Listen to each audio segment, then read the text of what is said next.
달콤한 말씀, 행복한 하루, 말씀 묵상 시작하도록 하겠습니다. 오늘 우리가 함께 읽을 말씀은 구약성경 신명기 28장 1절에서 10절 말씀입니다. 제 28장.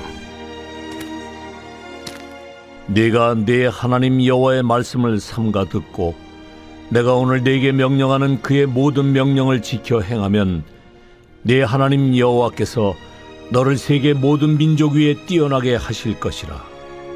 네가 네 하나님 여호와의 말씀을 청종하면 이 모든 복이 네게 임하며 네게 이르리니 성읍에서도 복을 받고 들에서도 복을 받을 것이며 네 몸의 자녀와 네 토지의 소산과 네 짐승의 새끼와 소와 양의 새끼가 복을 받을 것이며 네 광주리와 떡반죽 그릇이 복을 받을 것이며 내가 들어와도 복을 받고 나가도 복을 받을 것이니라. 여호와께서 너를 대적하기 위해 일어난 적군들을 네 앞에서 패하게 하시리라. 그들이 한 길로 너를 치러 들어왔으나 네 앞에서 7길로 도망하리라.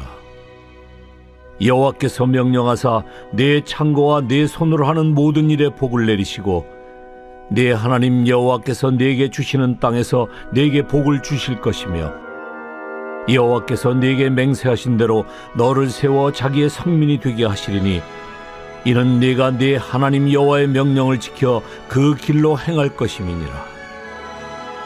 땅의 모든 백성이 여호와의 이름이 너를 위하여 불리는 것을 보고 너를 두려워하리라. 신명기는 모세가 가나안 입성을 앞둔 이스라엘 백성에게 전한 마지막 설교입니다. 이 말씀이 기록된 장소는 요단강 동편 모압 평지이며 신명기가 기록된 시기는 광야 40년 여정의 마지막 시간입니다. 이 신명기의 기록 목적은 출애굽한 이후에 하나님께서 맺으신 언약을 이스라엘 백성에게 다시 확인시켜주고 또 약속의 땅에서 언약 백성답게 살아가도록 순종의 길을 분명히 보여주는 데 있습니다. 오늘 읽은 신명기 28장은 그 언약의 핵심으로 순종과 불순종이 각각 어떤 결과를 낳는지를 축복과 저주의 구조로 선명하게 보여줍니다. 오늘 1절 말씀은 너가 너 하나님 여호와의 말씀을 삼가 듣고 라는 조건으로 시작합니다.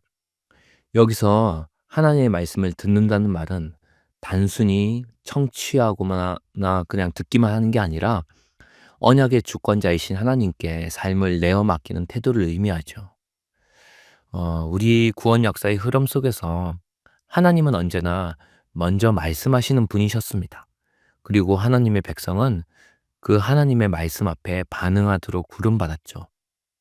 그래서 우리 믿는 신자의 출발점은 항상 말씀하시는 그 하나님의 음성에 귀를 기울이는 그 자세가 너무나도 중요합니다.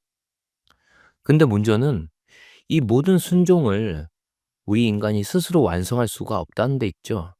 그래서 이 말씀은 우리 인간의 의를 세우기 위한 조건이 아니라 오히려 복음의 필요성을 드러내는 거울입니다.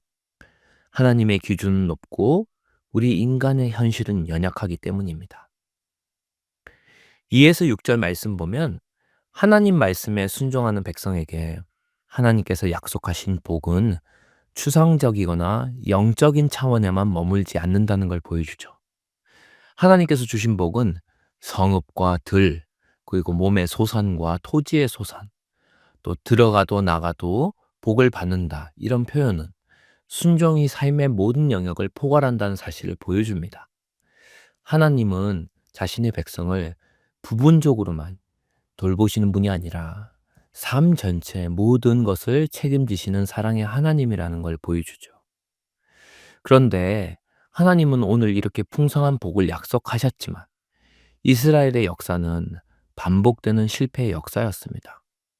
하나님이 약속한 복은 이스라엘 순종의 열매였지만 이스라엘 백성은 그 순종을 지속하지 못했습니다.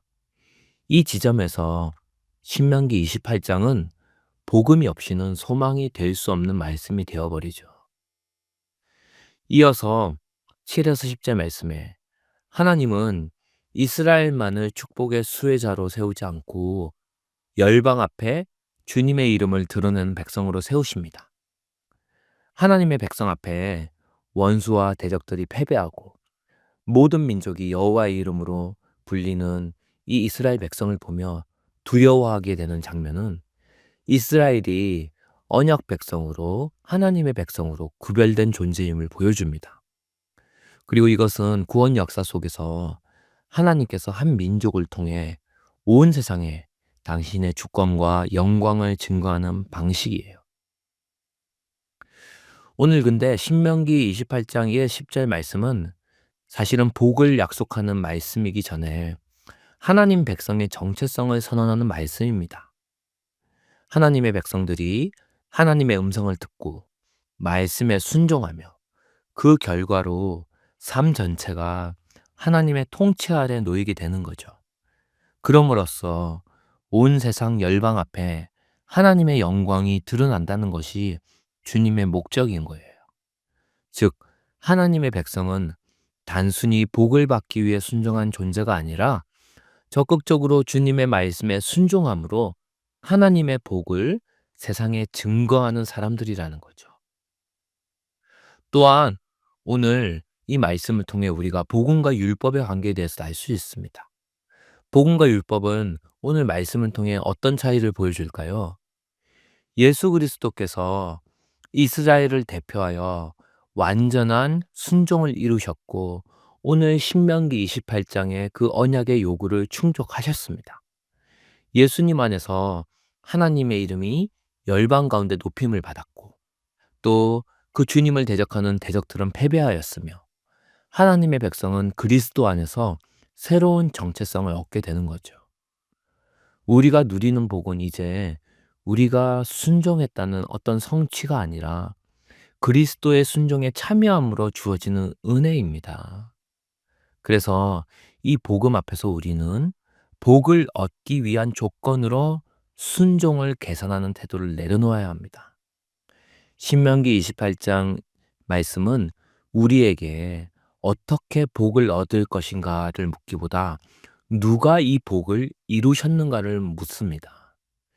예수님께서 우리의 불순종을 대신 짊어지시고 순종의 길을 완성하셨기에 우리가 그 그리스도 안에서 복을 누리게 되는 거죠.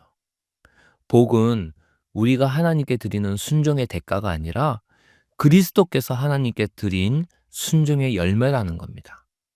그래서 이제 예수 믿는 우리 신자들, 그리스도인의 순종은 복을 얻기 위한 수단이 아니라 이미 복을 받은 자의 감사의 응답이라는 거죠. 그리스도 안에서 주어진 은혜를 신뢰하며 복음에 합당한 삶으로 반응하는 결단이 필요하다는 겁니다. 바라기는 우리의 모든 순종이 예수님의 은혜에 근거한 그 순종의 삶이 되기를 주님의 이름으로 축원합니다. 오늘의 말씀 적용. 나는 여전히 복을 얻기 위해 순종하려 하고 있진 않습니까? 아니면 이미 주어진 은혜에 응답하며 순종하고 있습니까? 오늘의 말씀 기도. 순종을 완성하신 주님, 제 삶이 은혜에 대한 감사의 응답으로 드려지는 순종이 되게 하옵소서.